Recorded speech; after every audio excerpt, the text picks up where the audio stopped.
Hello student, मैं हूँ रीना।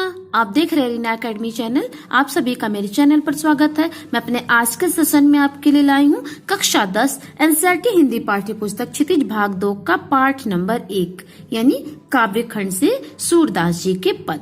तो स्टूडेंट, आप सभी अंत तक बने रहे हमारे साथ इस वीडियो में। इस वीडियो के अंत तक आपको इस पाठ से संबंधित संपूर्ण व्याख्या और कुछ कठिन शब्दों के अर्थ देखने को मिलेंगे। तो इस पाठ को पढ़ने से पहले यानी इस सूरदास जी के पद को पढ़ने से पहले हम सूरदास जी के बारे में कुछ जान लेते हैं।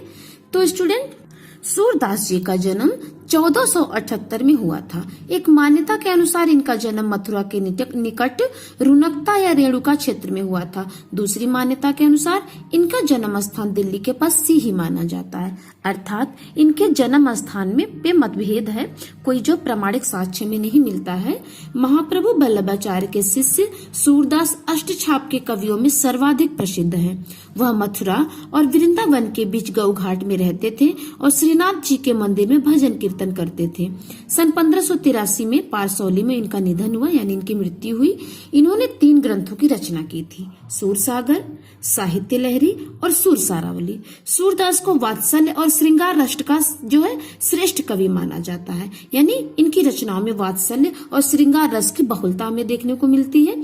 इनकी कविताओं में ब्रज भाषा का निखरा हुआ रूप हमें देखने को मिलता है। तो आइए इनके द्वारा रचित हम पद को पढ़ते हैं। ऊधो तुम हो अति बड़भागी, अपरस रहत स्नेह तगातय, नाहिन मन अनुरागी, पुरइन पात रहत जल भीतर, तारस देह न दागी, ज्यों जल माह तेल की गागरी, बूंद न ताको लागी, प्रीति नदी मैं पाऊं न बोर्यो, दृष्टि न रूप परागी, सूरदास अबला हम भोरी, गुर चाटी ज्यो पागी। तो स्टूडेंट, यहाँ पे उद्धव जो है वो श्री कृष्ण जी के सखा है। बड़भागी मतलब होता है भाग्यवान, अप्रस यानी अलिप्त यानी अछूता, स्नेह यानी प्रेम, अनुरागी यानी प्रेम में पड़ा हुआ, पुरैन पात का अर्थ होता है कमल का पत्ता, और यहाँ पे रस देह न दागे अर्थात मतलब श्री कृष्ण के प्रेम में आप नहीं पड़े हो, और ज्यों जल माह तेल की गागरी। तो यहाँ पे माह मतलब होता है में, और तेल की गगरी यानी तेल की गागरी में जो है आप जाकर भी आपके ऊपर एक बूंद भी तेल नहीं लगा, यह अर्थ। प्रीति नदी मतलब प्रेम की नदी, पाँव यानी पैर, बोरियो यानी उसमें डालना, दृष्टि रूप परागी, दृष्टि यानी देखने की क्षमता यानी दृष्टि यानी देखना, परागी यानी आप जो है कि उसमें मुग्ध होना। सूरदास अबला न भोरी, गुड़ चाटी जो पागे, यानी जिस प्रकार जो है कि गुड़ में चीटियां जो है अपने आप को लिप्त कर लेती हैं, उसी में जो है गुड़ में अपने आप को डुबो देती हैं। तो इस प्रस्तुत पद में गोपियां कृष्ण सखा उद्धव को व्यंग करते हुए कहती हैं कि वह बड़ा भाग्यवान है जो प्रेम के फेर में नहीं पड़ा, अन्यथा उसे भी प्रेम की व्यथाओं को उन्हीं की भांति यानी गोपियों की भांति सहना पड़ता। तो प्रस्तुत पद की व्याख्या स्टूडेंट कि इन पदों में गोपियां उद्धव से अपनी व्यथा कह रही हैं। वे उद्धव पर कटाक्ष कर रही हैं क्योंकि उन्हें लगता है कि उद्धव तो कृष्ण के निकट रहते हुए भी उनके प्रेम में नहीं बंधे हैं। गोपियां कहती हैं कि उद्धव आप बड़े ही भाग्यशाली हैं क्योंकि उन्हें श्री कृष्ण से जरा भी मोह नहीं है।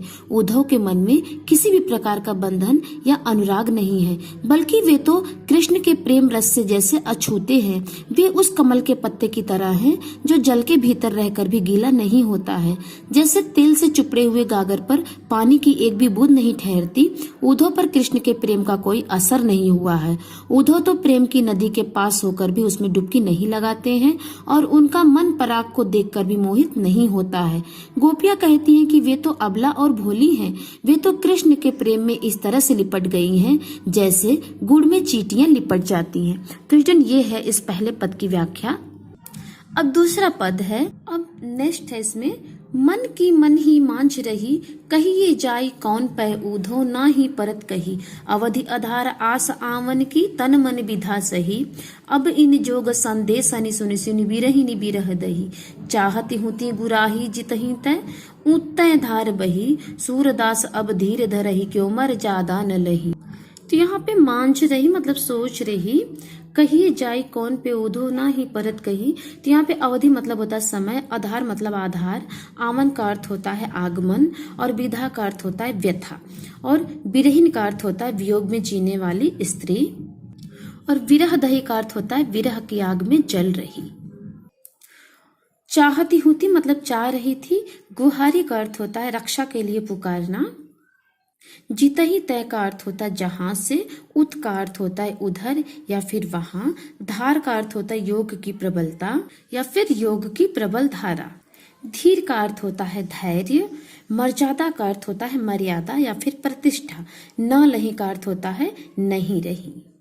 तो प्रस्तुत पद में गोपियां कृष्ण सखा उद्धव के समक्ष यह स्वीकार करके कह रही हैं कि उनके मन की अभिलाषाएं मन में ही रह गई हैं। कृष्ण के प्रति उनके प्रेम की गहराई को वो अभिव्यक्त कर रही हैं। तो उसे ही व्याख्या में पढ़ेंगे। तो इस छंद में गोपियां अपने मन की व्यथा का वर्णन उद्धव से कर रही हैं।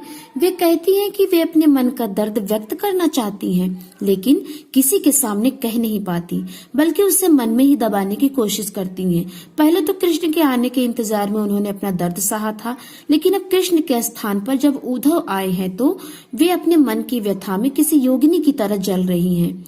वे तो जहां और जब चाहती हैं कृष्ण के वियोग में उनकी आंखों से प्रबल अश्रुधारा बहने लगती है। गोपियां कहती हैं कि जब कृष्ण ने प्रेम की मर्यादा का पालन ही नहीं किया तो फिर गोपियां क्यों धीरज धरे। अब इसमें तीसरा पद है, हमारे हरिहारिल की लकड़ी मन क्रम बचन नंद नंदन उर यह दृढ़ करी पकड़ी। जागत सोवत स्वप्न दिवस निसी कान्ह कान्ह जकरी। सुनत जोग लागत है ऐसो ज्यों करुई ककरी। सूतो व्याधि हमको ले आए देख सुनी न करी। यह तो सूरति नहीं लय सौंपो जिनके मन चकरी। अब इनका अर्थ है, यहाँ पे हारिल एक पक्षी है जो अपने पैरों में हमेशा एक लकड़ी को दबाए रखता है और उसको छोड़ता नहीं है। यहाँ पे मन क्रम वचन यानी मन से क्रम से वचन से नंद यानी नंद के नंदन यानी नंद के जो पुत्र है श्री कृष्ण को उर में यानी हृदय में हमने यह दृढ़ करी पकड़ी मतलब दृढ़ता के साथ पकड़ रखा है, बसा रखा है। जागत सोवत स्वप्न दिवस निसी मतलब जागते हुए सोते हुए सपने में भी दिन में भी रात में भी कान कान जकरी मतलब कान्हा कान्हा पुकारती है। सुनत जोग लागत है ऐसो ज्यों करुई ककरी मतलब योग के बारे में सुनकर ऐसा लगता है जैसे कड़वी ककड़ी होती है, यानी जो तीखी सी कड़वी सी ककड़ी होती है वैसे ही जोग हमको लग रहा है। सुन तो व्याधि हमको ले आए। व्याधि मतलब होता है रोग। सु मतलब होता है वाह। देखी सुनी न करी मतलब उन्होंने कुछ देखा सुना नहीं, बस हमको जो है रोक दे के चले गए। तिनही मतलब उनको मन चकरी का अर्थ होता है जो जिनका मन स्थिर ना हो।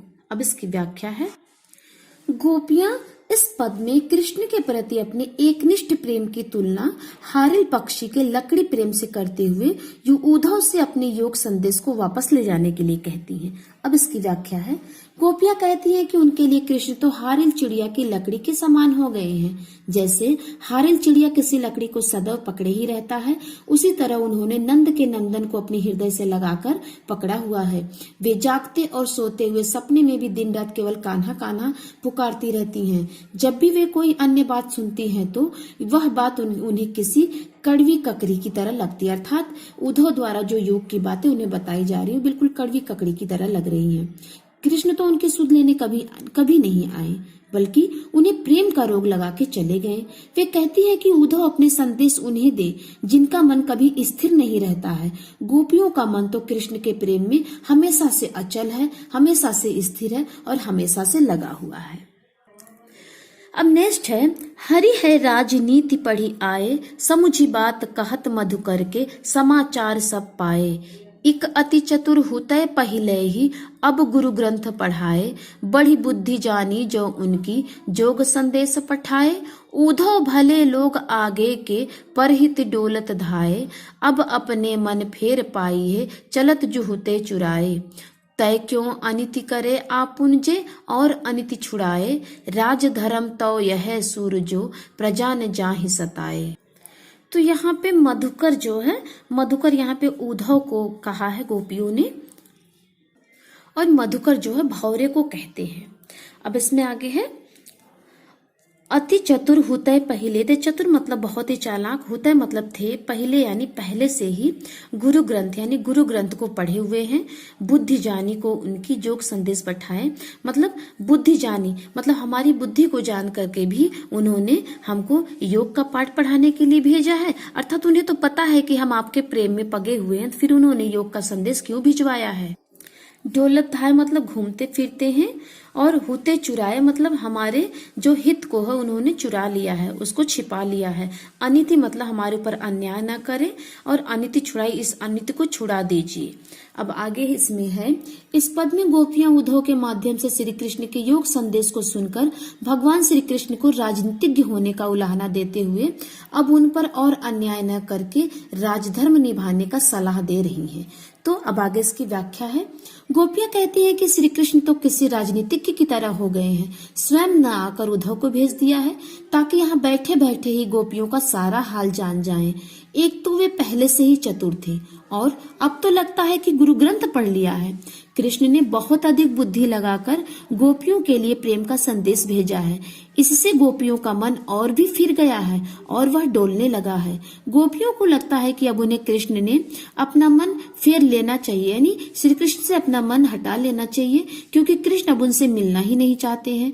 गोपियां कहती हैं कि कृष्ण पर अन्याय कर रहे हैं, जबकि कृष्ण को तो राजधर्म पता होना चाहिए, जो ये कहता है कि प्रजा को कभी भी सताना नहीं चाहिए। तो स्टूडेंट, हमारे इस पाठ सूरदास के पद की संपूर्ण व्याख्या और कुछ कठिन शब्दों के अर्थ कंप्लीट हुए। तो मिलते हैं हम आपसे अपने अगले वीडियो में इसके प्रश्न अभ्यास के साथ। तब तक के लिए धन्यवाद।